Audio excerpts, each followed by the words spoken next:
Hello guys! Welcome to my vlog. Ngayong araw guys ay mag-grooming tayo ng mga puppies. Ito ngayon si Mau Mau. Tignan natin kung gaano siya kabait na magupitan. Kung behave siya or hindi. Ewan ko lang kung nagbago siya. So, umpisahan na natin ang ating trabaho guys para mabilis na matapos. Actually, 4 sila pero ngayon ay 3 na lang. Dahil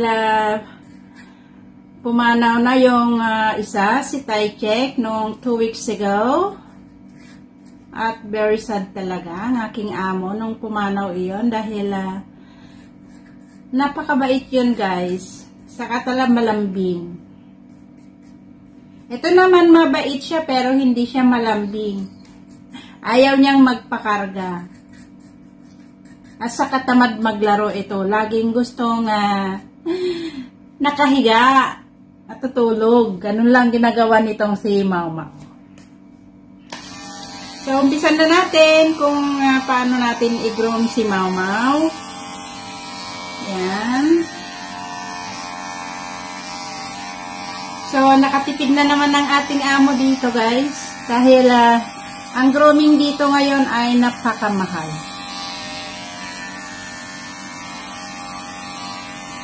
Lalong-lalo na kung talagang ilalagay sa spa. Papaliguan sa spa. Wow. Mahal guys ang bayad. Noon kasi hindi ko siya ginagawa na maggupit ng ganito. Pero nung nakita ko kasi itong razor, trinay ko lang. Aba, mulat sa fall, hindi na nilalagay sa sa shop. Ako na ang nagugupit. Gumawa rin ako ng trabaho ko. Mula noon. At alam nyo ba guys na itong mga aso na to, sila ang dahilan kung bakit ako nakarating sa YT. Larangan ni YouTube. Sila ang una kong uploader or content na nasasabi. Ang sabi ko lang kasi noon, try ko lang mag-upload sa YouTube para may memories ako sa kanila. Balang araw ay makikita ko doon sa aking videos. Dati kasi sila guys ay 7. Pagdating ko sa aking mga amo, 2 lang sila. Babae at lalaki. Yan ay si Good Boy at saka si Moy Moy. Yun ang pangalan ng 2 mag-asawa yun. Ngayon, pinag-asawa, kaya nagkaanak. Kaya nagkaroon ako ng 7 alagang aso noon. Hanggang sa namatay na yung 4, ayan, 3 na lang ang natira. So, 3 na rin lang ang aking ginugupitan, papaliguan at aalagaan. Wala akong alagang bata guys. Aso lang ang aking alaga. Ito lang ang aking mga alaga, mga aso.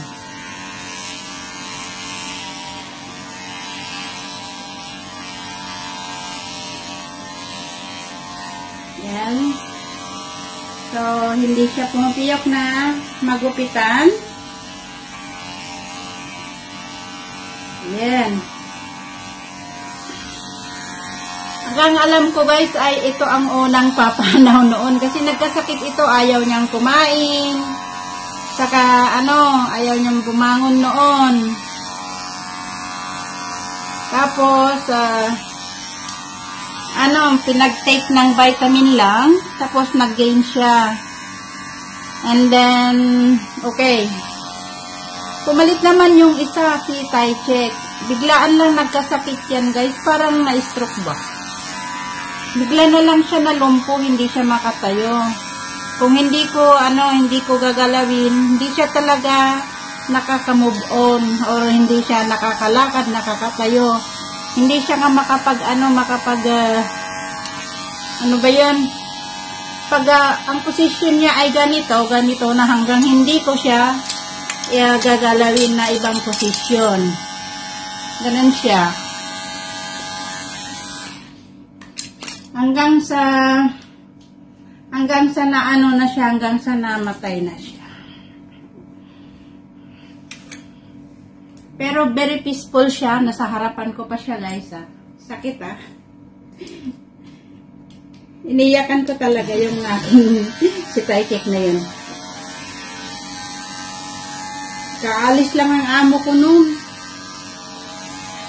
Pumasok sila magtrabaho. Mga 30 minutes lang. Tapos ayun. Namatay na siya. Pumanaw na. Pero very peaceful siyang pumanaw. Hindi siya struggle ba. Parang nakahiga lang. Yung naghingalo lang ng mga mga 3 beses lang siya na huminga ng malalakas. Tapos wala na siya.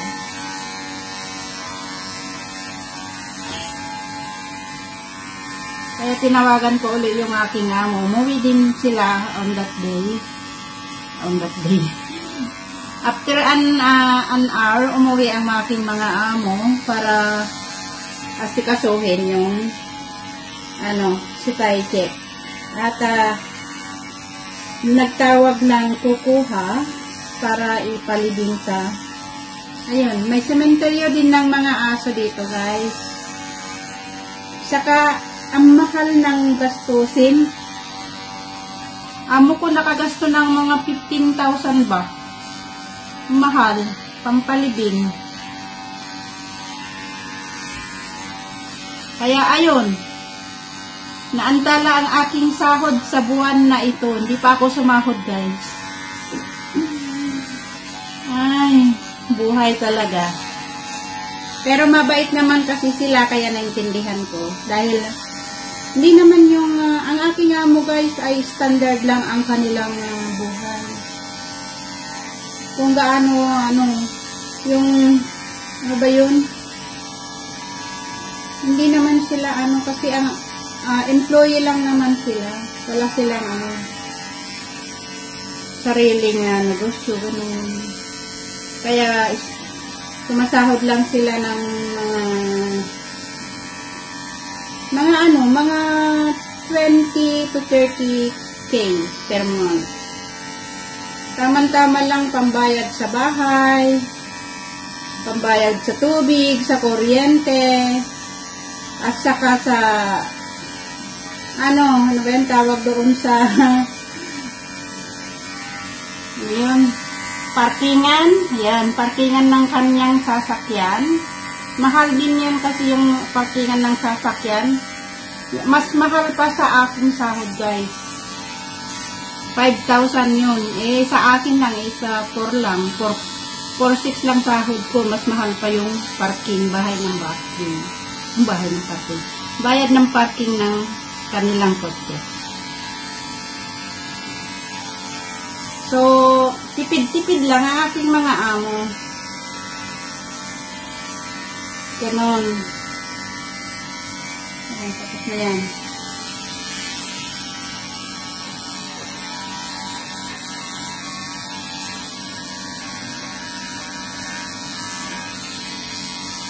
Ayan.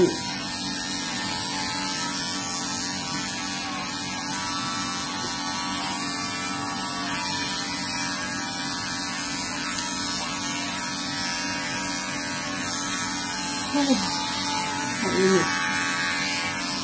Mag-aircon tayo, guys.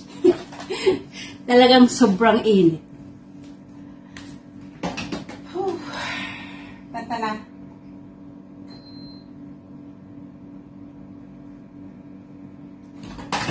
Ayan. On ko lang yung aircon kasi mainit talaga. Hindi naman pwede electric pa nang gagamitin ko dahil may hangin yung yung buhok nila. Kaya yun.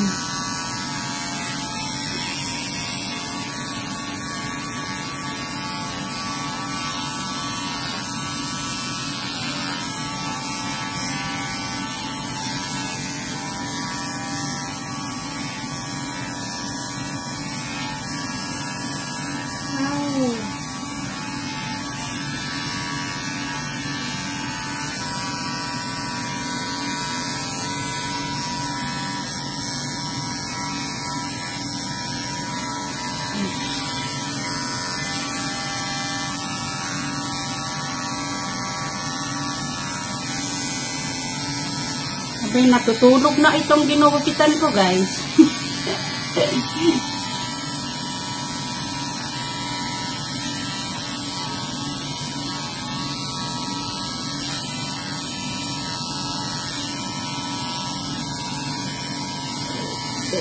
That's a lot.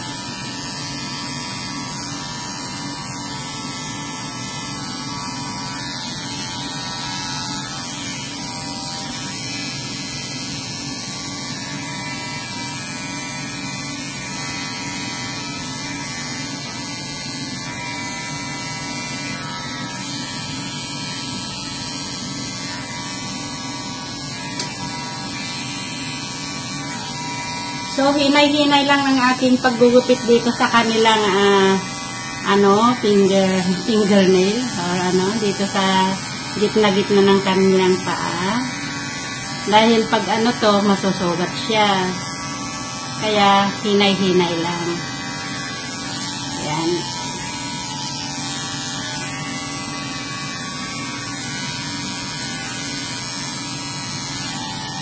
Ayan, so dito na tayo sa yung tiyan.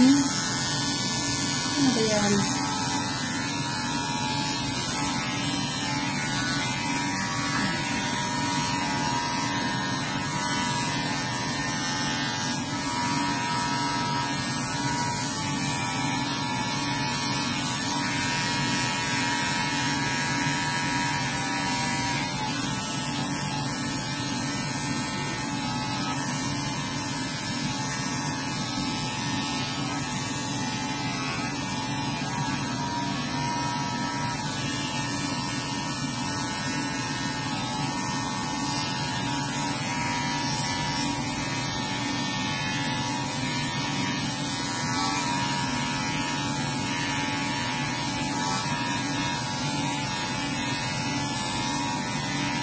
Yeah.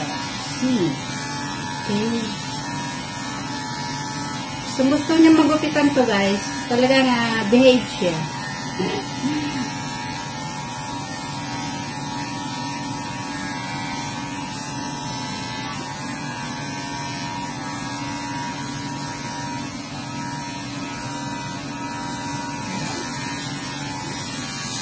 Tapos na.